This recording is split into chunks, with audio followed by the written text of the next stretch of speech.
अंग्रेजों के साथ कौन थे?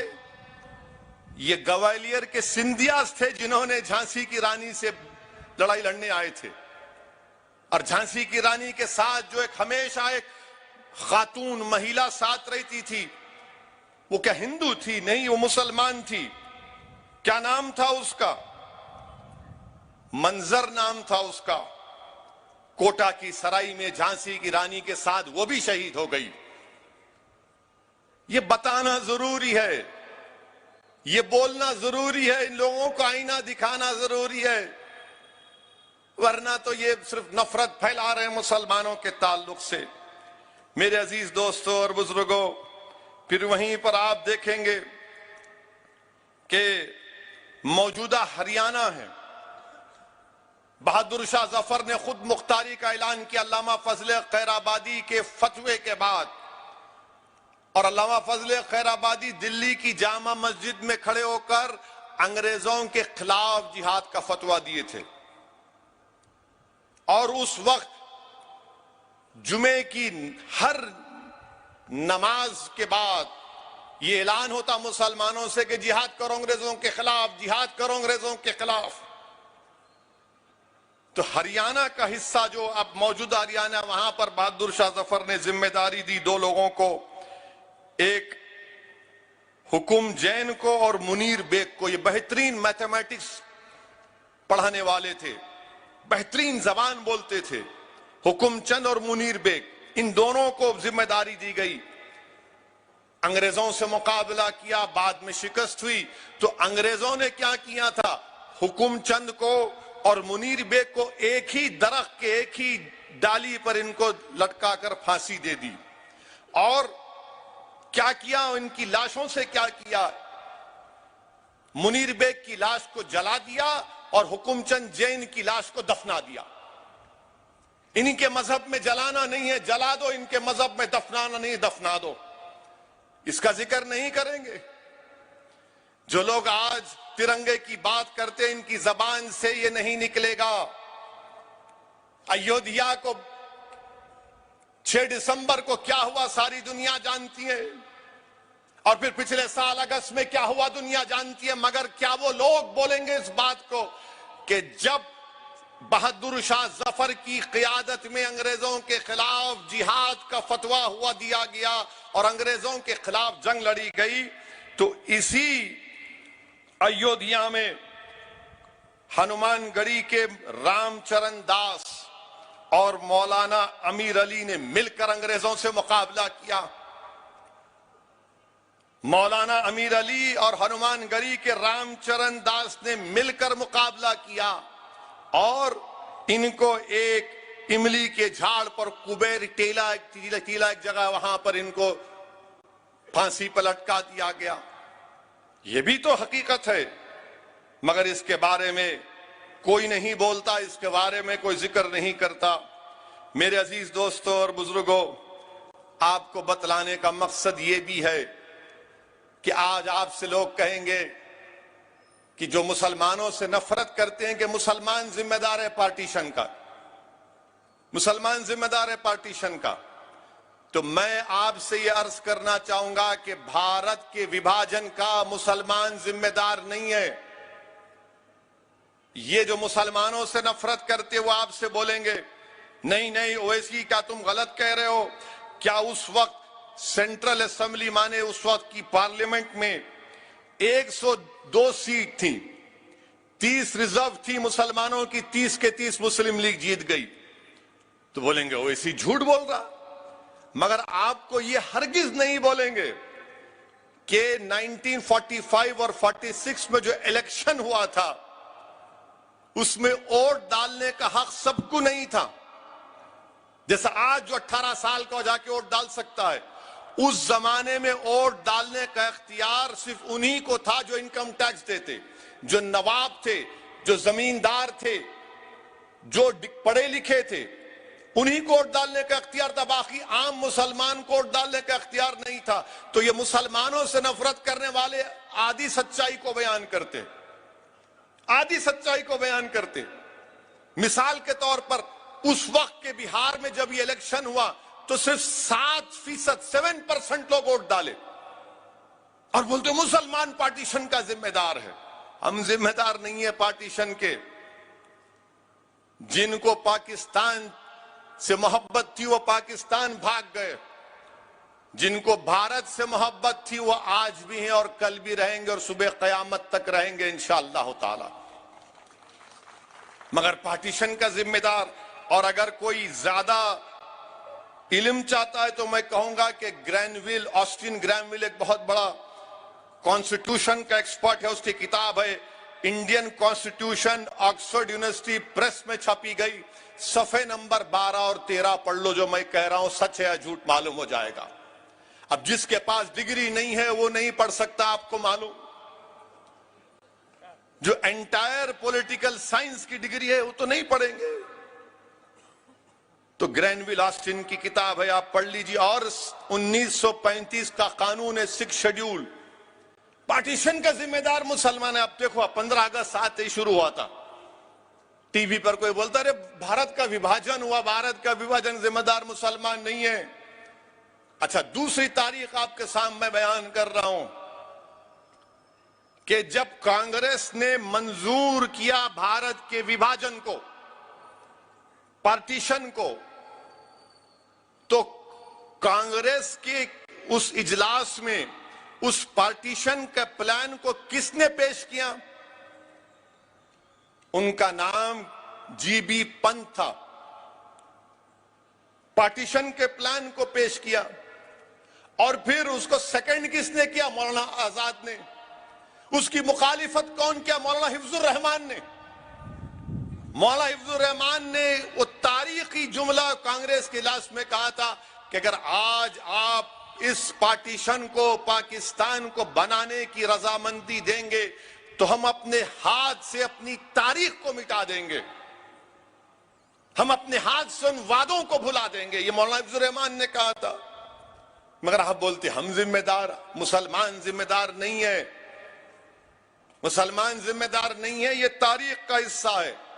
और फिर मेरे अजीज दोस्तों और बुजुर्गों, भारत की 75 साल आजादी यकीनन हम तमाम के लिए मुबारकबाद, आपको भी मुबारकबाद। मगर हम उन लोगों से पूछना चाहते हैं जो मुसलमानों से नफरत करते हैं और गोडसे से मोहब्बत करते हैं। तो गोडसे से मोहब्बत करने वालों ये बताओ, ये भटक मियां कौन थे? भटक मियां अंसारी कौन थे? भटक मियां अंसारी बिहार में एक बावर्ची थे। महात्मा गांधी जब चंपारण को वहां से शुरू किए थे ना, तो भटक मियां अंसारी को उनका मालिक एक अंग्रेज था, उसने कहा कि तुम महात्मा गांधी का खाना बनाते हो, उसमें जहर डाल दो, गांधी को मार दो। तो भटक मियां ने जाकर गांधी के सामने रोकर कहा कि बापू खाना मत खाओ, इसमें जहर मिला हुआ है। और जब डॉक्टर राजेंद्र प्रसाद चंपारण 1950 में ट्रेन में गए थे, स्टेशन पर उतरे तो उन्होंने फटे कपड़ों में भटक मियां अंसारी को देखकर बुला रही है तो भटक मियां है। गोडसे गोली चलाया गांधी के ऊपर, जान लिया मर, भटक मियां अंसारी ने जहर नहीं दिया गांधी को। अब बोलो कौन वफादार है भारत का? भटक मियां अंसारी भूल गए तुम। अच्छा, हमारे सहाफी जर्नलिस्ट बैठे हैं, बड़ी देर से इंतजार में हैं हमारा भड़काऊ भाषण सुनने के लिए, ताकि इनको कुछ मलाई मिल जाए, इनका काम करना है। हम इन एतराज नहीं है, मगर हम अपने सहाफियों को पूछना चाह रहे कि भाई आपको मालूम, सबसे पहला सहाफी जर्नलिस्ट जिसने अंग्रेजों के खिलाफ अपनी जान दी, उसका नाम क्या था? इनसे पूछ लो, नहीं मालूम होगा इनको। इनको इनके 9 बजे के एंकर का नाम मालूम होगा जो खाली नफरत करता है, बक बक बक बक बक बक। सबसे पहला सहाफी जर्नलिस्ट जो अंग्रेजों ने उसको मारा, उसका नाम मौलवी मोहम्मद बाखर। दिल्ली में उर्दू अखबार निकालते थे, मेरे ख्याल से दिल्ली न्यूज कुछ नाम, दिल्ली नाम अखबार नाम, बहरहाल उनका नाम मौलवी मोहम्मद बाखर। सरेआम उनको गोली मार दी गई। सरेआम उनको गोली मार दी गई। अच्छा, किसने महात्मा गांधी को कहा कि बापू ये ब्लैंक चेक है, जितने पैसे होना ले लो और तिलक स्वराजे फंड में बापू पैसे लिख लो? किसने चेक दिया था बापू को? क्या नाम था उसका? उसका नाम था उमर सुबहानी। उसने चेक दिया, बापू जितनी दखम, और उमर सुबहानी गरीब हो गए थे, इतना पैसा उन्होंने आजादी की लड़ाई में लाया था। उमर सुबहानी उनका नाम था। ये तारीख में आता है। मगर हमारे जो मुसलमानों से नफरत करने वाले, इनको कुछ नहीं मालूम और बार बार नफरत करते। मालेगांव में मंजलिस के मेले हैं। आपको मालूम, मालेगांव के किले पर पेशवा और छत्रपति अंग्रेजों के खिलाफ उस वक्त के हथियार डाल दिया, मगर उस किले पर कौन लड़ रहा था अंग्रेजों से? मुसलमान लड़ रहा था। बोले नहीं, हम नहीं छोड़ेंगे। उसी मालेगांव के किले में अंग्रेजों का परचम उतार कर जलाने वाले कौन? मालेगांव के मुसलमान। हुकूमत बनाई उस वक्त सुलेमान मियां ने। कितने मुसलमान मारे गए? 5 को फांसी की सजा, 2 को इतना मारा गया कि मौत हो गई, 9 को उम्र कैद दिया गया। अब बताइए आप, फिर इनसे पूछिए कि झारखंड जो मौजूदा रियासत है, वहां पर किसने गोलियों से अंग्रेजों से मुकाबला किया? जब गोलियां खत्म हो गई तो पत्थर पहाड़ को उठाकर अंग्रेज फौज पर फेंकने वाले का नाम क्या था? उसका नाम था शेख भिखारी रहमतुल्लाह अलैह, जो आदिवासियों के साथ मिलकर लड़ते थे। इनसे पूछिए कि टीटू मीर कौन था? टीटू मीर बंगाल के थे और वो किसानों की लड़ाई अंग्रेजों के खिलाफ लड़ते थे। टीटू मीर थे।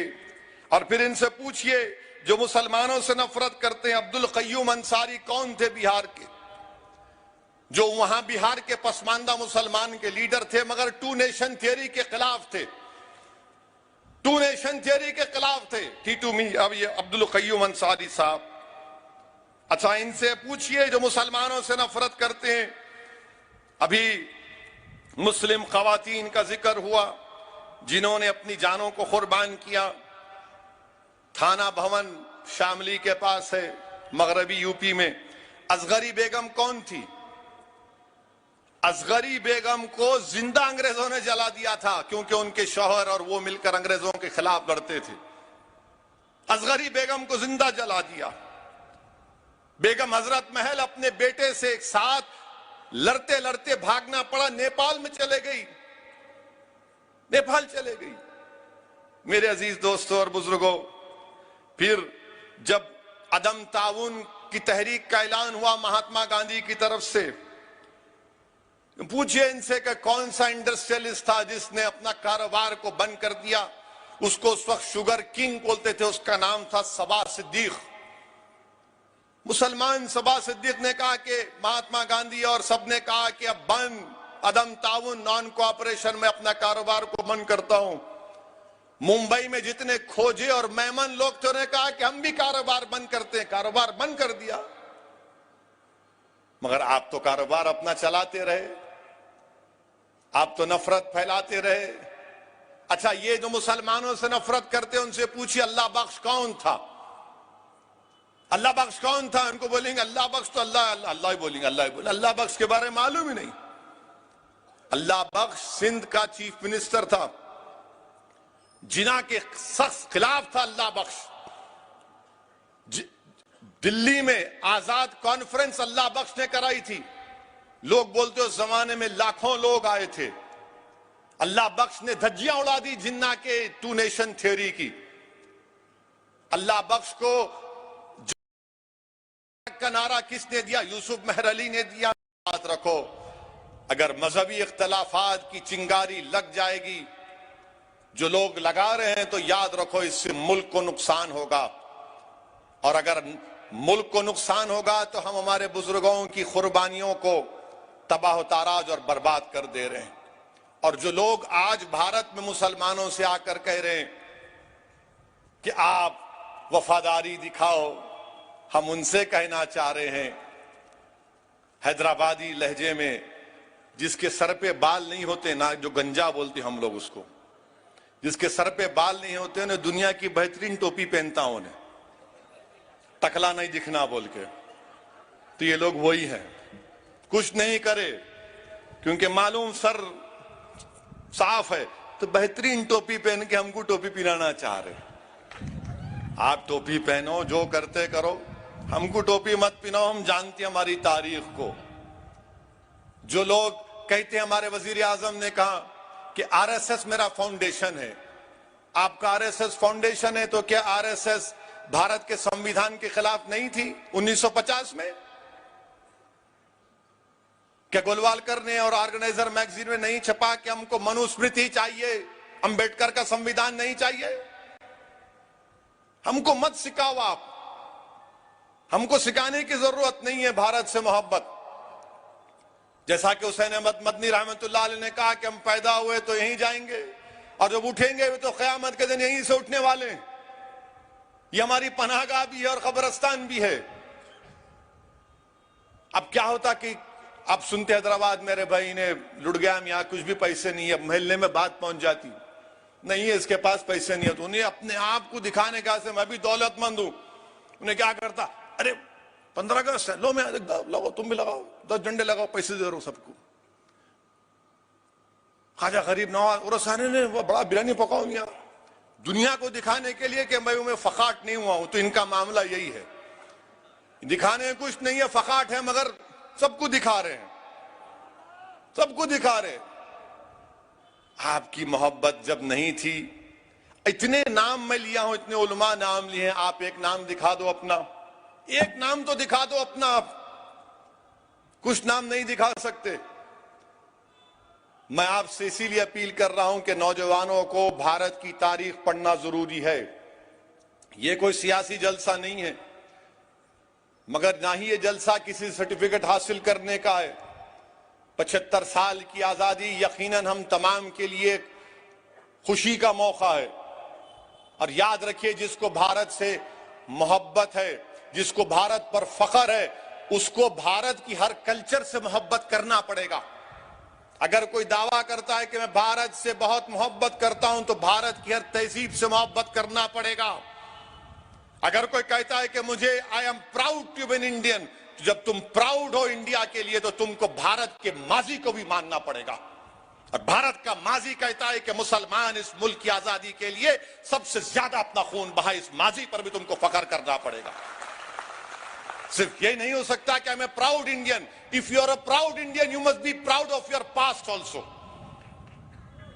वो हमारा माजी है, जो एक रोशन माजी है। और याद रखो, जो लोग हमको दबा रहे हैं, हम दबने वाले नहीं हैं।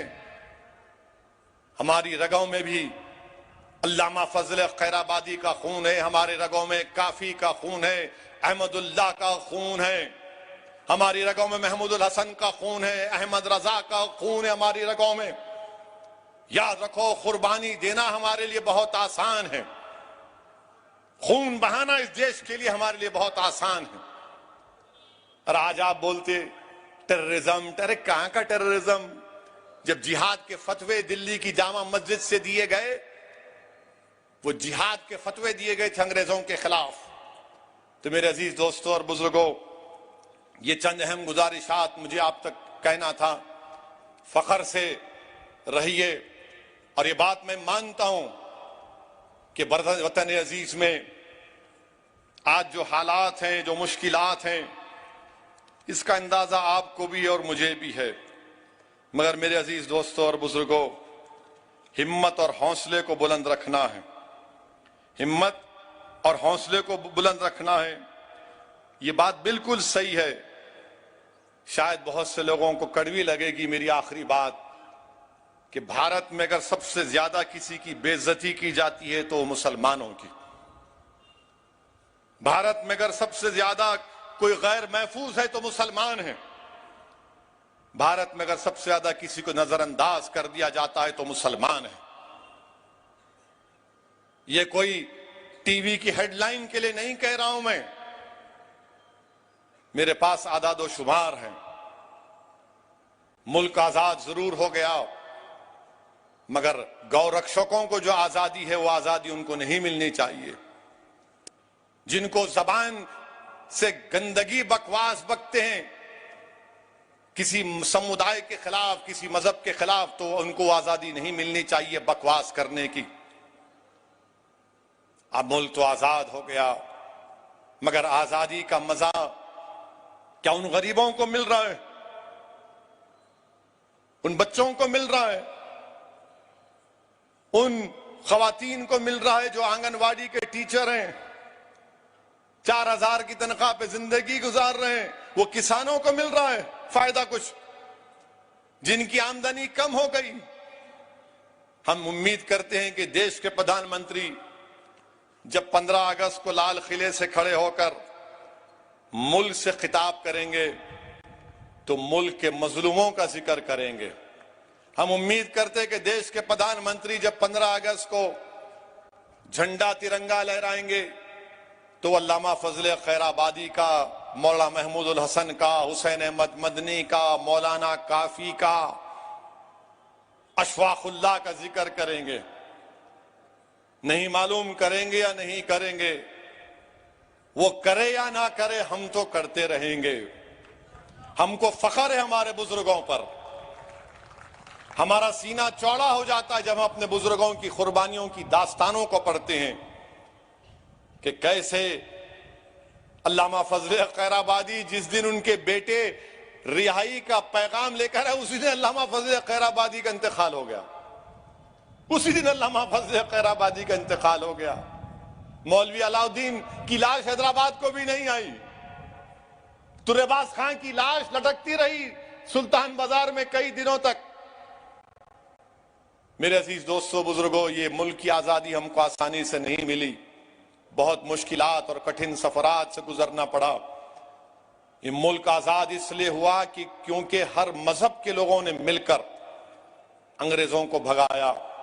अगर आज पूरे मुल्क के हर समुदाय के लोग मिल जाएंगे तो हम जुल्म को मिटा देंगे, गुर्बत को मिटा देंगे, इस्तिसाल को मिटा देंगे, मसावात को हासिल करेंगे और अमन, एक ठोस अमन कायम हो जाएगा।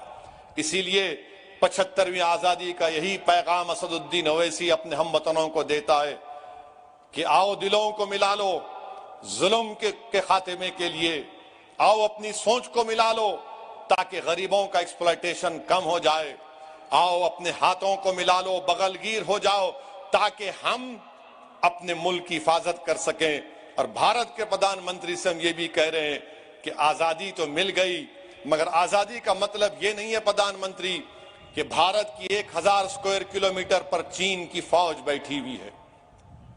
और भारत के प्रधानमंत्री लफ्ज चीन नहीं बोलते, ना मीडिया के लोग उनसे पूछते हैं, मगर हमारा काम है बोलना कि चीन को चाहिए कि भारत की जमीन से वो छोड़कर चला जाए।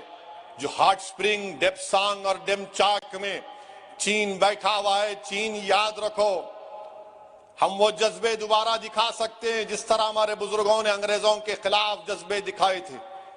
ये सरजमीन हमारी है, ये हमारी मुबारक सरजमीन है। इस मुल्क को मजबूत करने के लिए हर शख्स को मिलकर इस मुल्क को मजबूत बनाना है। बहुत बहुत शुक्रिया। कल मुशायरा है, भारत के नामवर शोरा इकराम को दावत दी गई है। अगर आपके पास वक्त हो तो जरूर शिरकत करिए। अस्सलाम वालेकुम व रहमतुल्लाहि व बरकातुहू।